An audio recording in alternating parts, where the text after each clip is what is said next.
Hello everyone, क्या हाल चाल, कैसा है आप लोग। आई होप आप सब लोग एकदम बढ़िया होंगे। फर्स्ट ऑफ ऑल मैं आप सभी का स्वागत करता हूं आपके अपने चैनल विज्ञान पे। मेरा नाम है अनुप तुमसरे। आज हम करने आए बेसिक कैलकुलेशन का लेक्चर नंबर 5, जो कि हमारा लास्ट लेक्चर है। इसके पहले हमने 4 लेक्चर कंप्लीट किए हैं। आई होप वो आपको काफी अच्छे तरीके से समझ में आ गए होंगे। अगर कुछ डाउट हो तो प्लीज कमेंट सेक्शन में बताइए, हम वो चीज को फिर से रिपीट करेंगे। तो आइए शुरुआत करते हैं आज के लेक्चर की, लेक्चर नंबर 5 की, जो कि काफी इंपॉर्टेंट लेक्चर है क्योंकि यह है ज्योमेट्री का बेसिक। काफी बच्चों को ज्योमेट्री थोड़ी डिफिकल्ट लगती है, लेकिन अगर बेसिक अगर स्ट्रांग है तो आपको वो भी इजी लगने लगेगा। ठीक है, तो शुरुआत करते हैं आज के लेक्चर की। कुछ बेसिक बेसिक बातें देखेंगे और उसको थोड़ा सा हाई लेवल पे लेके जाएंगे। देखो, आज हमारे 5 विषय रहेंगे। सबसे पहले तो विषय नंबर 1 है हमारा the DNA of geometry. The DNA of geometry मतलब क्या है? ज्योमेट्री के कुछ बेसिक बेसिक कंसेप्ट जो इसके पहले के क्लासेस में आपको हो चुके हैं, थोड़ा सा और उनको थोड़ा सा डीप में लेके जाने की कोशिश करेंगे। विषय नंबर 2 है एंगल एंड देयर पर्सनैलिटीज। कुछ एंगल्स के बारे में इंफॉर्मेशन गैदर करेंगे और उनकी कुछ प्रॉपर्टीज भी पढ़ लेंगे। इसी के साथ साथ mission number 3 the parallel lines and transversal, ये टॉपिक थोड़ा सा ज्यादा इंपॉर्टेंट रहेगा। ठीक है, क्योंकि हायर क्लासेस के लिए ये थोड़ा सा ज्यादा इंपॉर्टेंट, ये टॉपिक आपको पहले से थोड़े से आते हैं। ये टॉपिक इसमें थोड़ी सी पकड़ अच्छे से पकड़ना। ओके, उसके बाद हमें पढ़ना है mission number 4 that is triangles के बारे में इंफॉर्मेशन। कितने टाइप्स के ट्रायंगल्स होते हैं, ट्रायंगल्स क्या होता है, हम ये भी देखेंगे। और मिशन नंबर 5 कुछ शेप्स पढ़ेंगे। ओके, तो शुरुआत करते हैं मिशन नंबर 1 की आज के। तो थोड़ा ध्यान से देखना। मिशन नंबर 1, सबसे पहले कुछ बेसिक बेसिक डेफिनेशन या फिर बेसिक बेसिक कुछ बातें जो होती क्या है वो देख लेते। पॉइंट, देखो पॉइंट क्या होता है? ये एक पोजीशन होती है। एक मिनट, पॉइंट एक पोजीशन शो करता है, एक पोजीशन शो करता है जो कि फिक्स होती है, जो कि फिक्स होती है। मतलब इसका कोई साइज नहीं होता, लेंथ नहीं होती, विड्थ नहीं होती, हाइट नहीं होती है। डॉट मतलब आप एक ऐसा इस प्रकार से पॉइंट है, या फिर हम इसको लिखते थे, आपको याद होगा पॉइंट ए पॉइंट बी, कुछ इस तरीके से। जनरली ये डॉट से हम रिप्रेजेंट करते। रुको, मैं मार्कर का कलर थोड़ा सा बड़ा कर देता ताकि आपको थोड़ा चीज दिखे। ओके, देखो इस तरीके से हम इसको रिप्रेजेंट करते थे डॉट से। ओके, विषय नंबर सॉरी लाइन 2 है। लाइन सेकंड पढ़ेंगे। लाइन, लाइन क्या होती है ध्यान से देखो। चलो ओके, इसे मैं रफ कर देता एक बार। अगर आपको पता होगा, लाइन आपने ऐसी भी देखी होगी, हॉरिजॉन्टल भी देखी होगी, और यह है वर्टिकल भी। अब जो बच्चों ने लाइन के बारे में थोड़ी इंफॉर्मेशन रखी हुई है उन्हें पता है लाइन ये इधर से भी इनफाइनाइट तक बढ़ सकती है और इधर से भी इनफाइनाइट तक बढ़ सकती है। सेम सिनेरियो यहाँ पे भी होगा। ये ऊपर भी कितनी भी बड़ी हो सकती है और नीचे में भी, मतलब लाइन इनफाइनाइट वास्ट हो सकती है। ओके, ये होगी ये लाइन हमारी। उसके बाद सेगमेंट, सेगमेंट ध्यान से सुनना। सेगमेंट ये एक फिक्स डिस्टेंस होता है, ये एक फिक्स डिस्टेंस होता है। फिक्स डिस्टेंस बोले तो अगर मैं आपको बोलूं कि आप मुझे 5 सेंटीमीटर की लाइन बना के दो, तो आप क्या करोगे? स्केल लोगे और वहां से 5 सेंटीमीटर की लाइन बनाओगे। ए बी नाम दे देते। अब ये डिस्टेंस ना बढ़ सकता है ना कम हो सकता है, एक फिक्स डिस्टेंस पे जाके रुक जाता है, वो होता है मेरा सेगमेंट। ओके, ये बात थोड़ी ध्यान में रखना, ना ये बढ़ सकता है ना कम हो सकता है। लाइन इधर से भी, ये वाले भी एंड से और ये वाले भी एंड से कितनी भी एक्सटेंड हो सकती है। सिमिलरली इन दोनों पॉइंट से भी एक्सटेंड हो सकती है, ये एरो की वजह से। अगर उसके बाद बात करें हम रे की, किसकी? रे की। रे आपको पता होगा, बेस्ट एग्जांपल इसका धनुष्यबाण होता है। अरे ऐसा देखा होगा ना आपने, एरो कुछ ऐसा, कुछ इस तरीके से देखा था क्या? एक इसका फिक्स पॉइंट होता है, लेकिन दूसरा पॉइंट से वो कितनी भी बड़ी हो सकती है, लाइन की तरह। दूसरे पॉइंट से लाइन में दोनों एंड से बड़ी हो सकती है, लेकिन यहाँ पे एक पॉइंट इसका फिक्स होगा और दूसरा एंड जो है वो कितना भी वास्ट हो सकता है। उसके बाद प्लेन के बारे में बात करते हैं। प्लेन क्या होता है मैं आपको बता देना चाहता। प्लेन आप जिस फोन में आप देख रहे हो वो शेप है प्लेन, या फिर स्टाइल्स, मार्बल्स, ये जो स्क्रीन देख पा रहे हो ये सारे शेप्स कौन से है? प्लेन के। ओके, इतनी बातें क्लियर? ये तो बेसिक बेसिक बातें थी, ये आपको आती भी होंगी। ओके, चलो आगे बढ़ते हैं हम लोग। चलो आ जाओ, अब पढ़ते हैं विषय number 2 angles and their personalities के ऊपर। सबसे पहला एंगल दिया है मुझे एक्यूट एंगल। अब ये एक्यूट एंगल होता क्या है? बेसिकली ये पहले एंगल क्या होता है देख लो। एंगल ना ये 2 रे से बनता है। कितने रे से? 2 रे से, कुछ इस तरीके से। ये एक रे, ये देखो 2 रे यहाँ पॉइंट पर फिक्स हुई है, ये कुछ एंगल बना है। कुछ इस तरीके से एंगल बनता है। तो सबसे पहले मुझे पढ़ना है angle that is acute angle.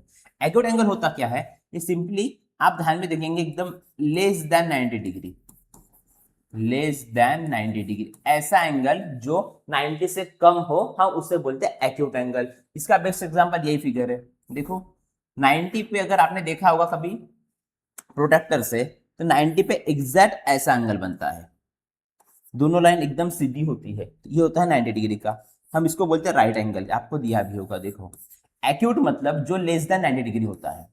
इसको याद रखने का तरीका क्यूट वन, देखो यहाँ पे क्यूट सा लिखा है, क्यूट मतलब छोटा सा, मतलब समझ जाना 90 से छोटा। ये सारी बातें याद रखते चलो, क्योंकि जब हम सिलेबस पढ़ेंगे तब आपको काफी अच्छी तरीके से ये बातें आनी चाहिए। ओके, तो लेस देन 90 डिग्री होता है कौन सा एंगल, हम उसको बोलेंगे एक्यूट एंगल। क्या बोलेंगे, एक्यूट एंगल।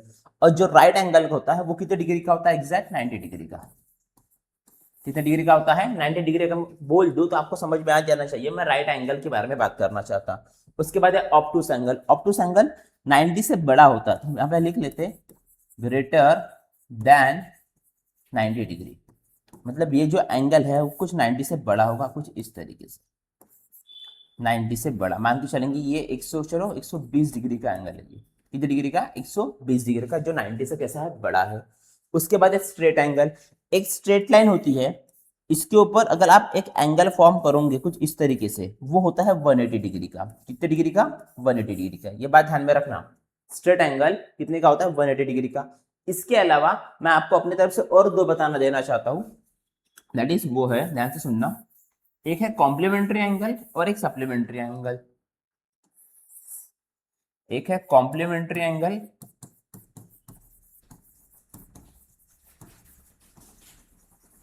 कॉम्प्लीमेंट्री एंगल क्या होता है, देखो यहाँ पे दो एंगल है, एक ए वाला एक ये वाला, इन दोनों का अगर सम मैं करूं और वो 90 के बराबर आता है, हम उसको बोलेंगे कॉम्प्लीमेंट्री एंगल। मतलब दो एंगल का सम, दो एंगल का सम अगर कितना आता है, 90 डिग्री, हम उसको कौन सा एंगल बोलेंगे, कॉम्प्लीमेंट्री एंगल। इसका काफी यूज होने वाला है, तो इसको थोड़ा ध्यान से सुनना। दो एंगल का सम कितना आना चाहिए, 90 डिग्री, हम उससे बोलेंगे कॉम्प्लीमेंट्री एंगल। उसके बाद और एक एंगल होता है जो हमें पता होना चाहिए, that is supplementary angle. Supplementary angle, अब सप्लीमेंट्री एंगल क्या होता है, अगर यहाँ पे दो एंगल का सम 90 होता है, तो सप्लीमेंट्री में दो एंगल का सम 180 होता है। दो एंगल का सम, दो एंगल का सम कितना होता है, 180 डिग्री, हम उसे बोलेंगे सप्लीमेंट्री एंगल। क्या बोलेंगे, सप्लीमेंट्री एंगल। इतनी बातें क्लियर, काफी इजी सी बातें है, लेकिन थोड़ा सा रिवाइज कर रहे हैं हम लोग ये बातें। ओके, चलो आगे बढ़ते। उसके बाद काफी इंपॉर्टेंट कंसेप्ट आ चुका है, that is parallel lines and transversal. अब सबसे पहले पैरेलल लाइंस होती क्या है ये समझ लेते हैं। पैरेलल लाइंस ऐसी लाइन होती है जो आमने सामने हो और कभी आपस में इंटरसेक्ट ना करे, ये एक लाइन, ये एक लाइन। अब ये लाइन को मैं, दोनों लाइंस को मैं कितना भी बड़ा करूं, इधर से भी करूं और इधर से भी करूं, ये कभी आपस में इंटरसेक्ट होंगे क्या, इंटरसेक्ट मतलब कभी आपस में दोनों टच करेंगे क्या, नहीं। मतलब ऐसी दो लाइन जो आपस में कभी भी इंटरसेक्ट नहीं करती है, हम उसको बोलेंगे पैरेलल लाइंस। और ट्रांसवर्सल एक ऐसी लाइन होती है इनको आपस में काटा, कुछ इस तरीके से। अगर मैं बोलूं यहाँ पे लाइन एल और जो लाइन एम है वो आपस में पैरेलल है, line L and line M are, यहाँ पे एन चाहिए, parallel to each other,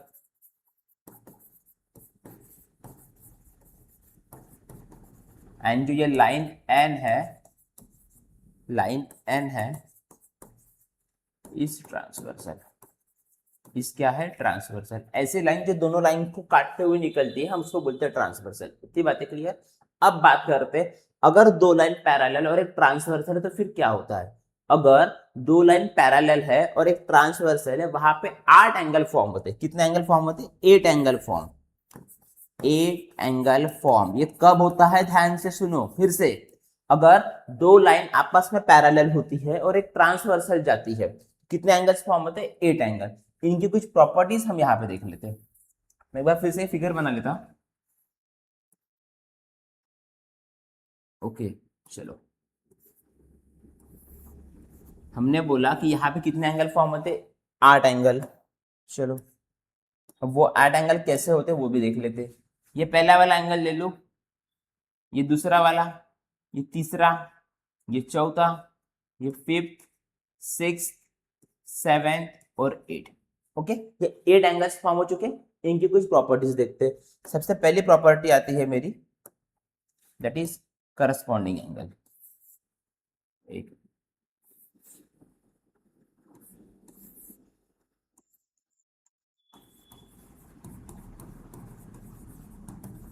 corresponding angle, फिर से सुनो, ये सब कब होगा, अगर दो पैरेलल लाइंस और एक ट्रांसवर्सल दी है, क्योंकि आगे के क्लासेस में सबसे ज्यादा कंसेप्ट इन्हीं के ऊपर आने वाला है। ओके, तो करस्पॉन्डिंग क्या होता है, देखो 1 का करस्पॉन्डिंग एंगल 5 होता है।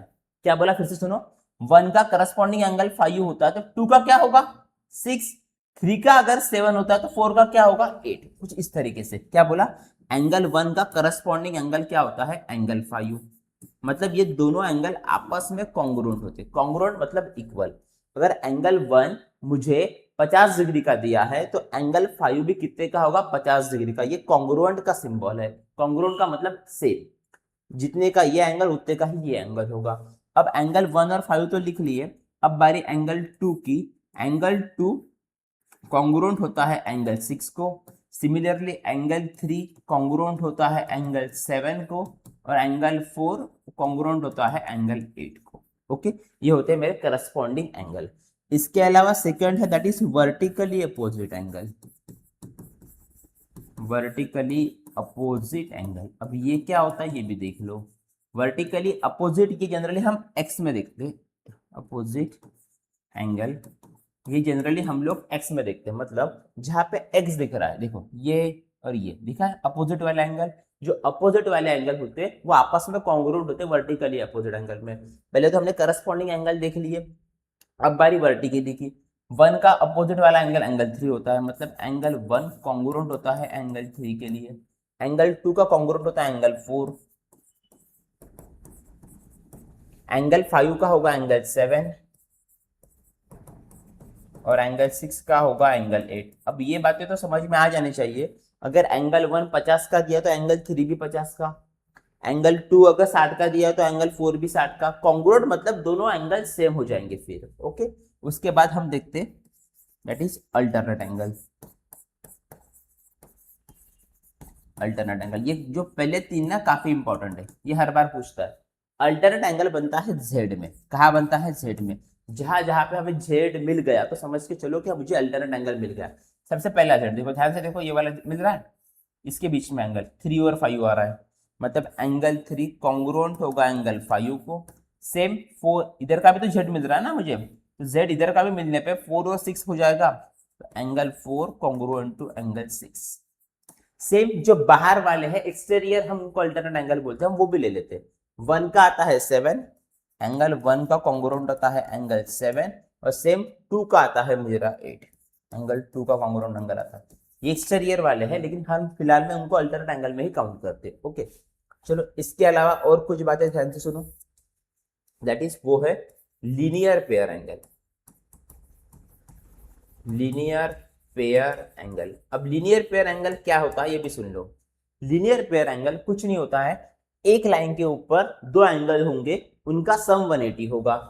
मतलब ये एक लाइन दिख रही है, ऊपर में आपको दो एंगल दिख रहे हैं 1 और 2, नीचे में 3 और 4, 1 और 4, इनका सम कितना होगा 180। सिंपली मैं यहाँ पे 2 3 ही लिख लेता, angle 1 plus angle 2 is equal to 180 degree, और यहाँ पे 1 और 4 भी ले लो, angle 1 plus angle 4 is equal to 180 degree. Okay, इसके अलावा ये नीचे वाले भी तुम ले सकते हैं, 5 और 6, 7 और 8, ठीक है, ये भी ले सकते हैं, कोई दिक्कत नहीं है। चलो ये भी ले लो, angle 5 plus angle 6 is equal to 180 degree. ठीक है, आपको लेना है तो आप ये भी ले सकते हो। ओके, नंबर 5 अब मुझे पढ़ना है, that is interior angles are supplementary. Interior angles are supplementary.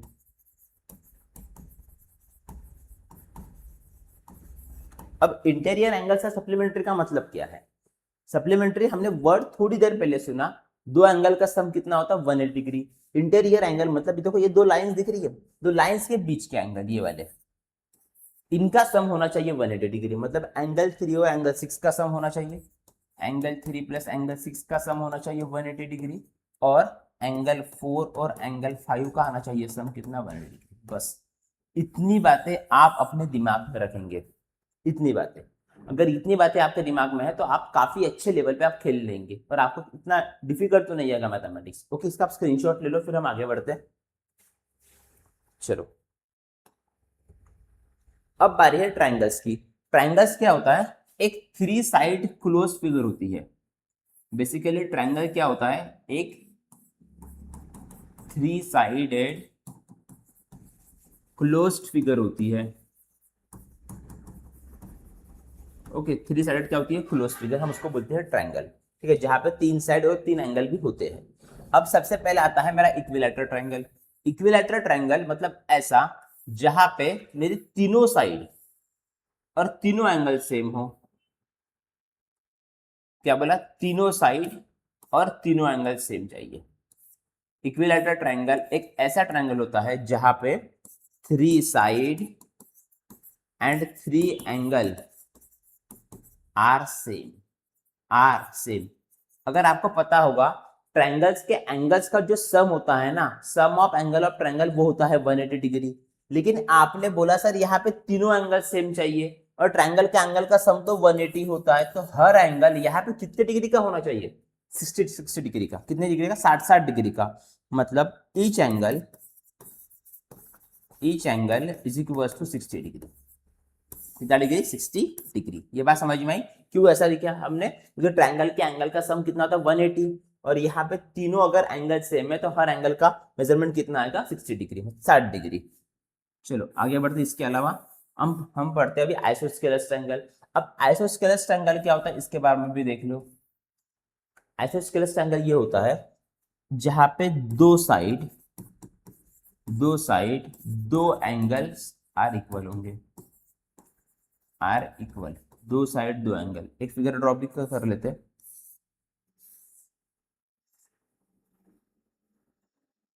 चलो, ये वाला, ये वाला, ये वाली, ये दोनों साइड सेम, ये दोनों एंगल भी सेम। ओके, दो साइड सेम तो दो एंगल भी सेम, ये आपको पता होना चाहिए।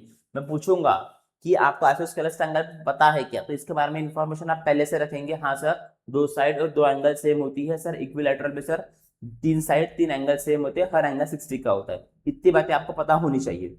उसके बाद है स्केलन। स्केलन ये काफी अच्छा है, कुछ भी सेम नहीं, तीन साइड भी जो सेम नहीं होती है और तीन एंगल भी सेम नहीं होते, ना तीन साइड सेम ना तीन एंगल सेम, ये सब कुछ डिफरेंट है। ये सब कुछ क्या होता है बोला? डिफरेंट। ओके, चलो इसका भी स्क्रीनशॉट ले लो आप। ठीक है, ट्रायंगल्स का होता है ये भी देख लिया हमने। चलो कुछ शेप्स के बारे में पढ़ते हैं जो कि हमें इंपॉर्टेंट है सबसे पहले, और कुछ उनके बेसिक फॉर्मूले भी रहेंगे। सबसे पहला शेप ले लो, बेसिक शेप जो सबको पसंद है, दैट इज, चलो स्क्वायर से शुरुआत करते हैं। क्या है ये? स्क्वायर।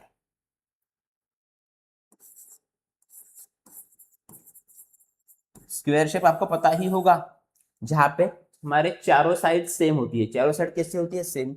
इसका एरिया का भी फॉर्मूला देख लो।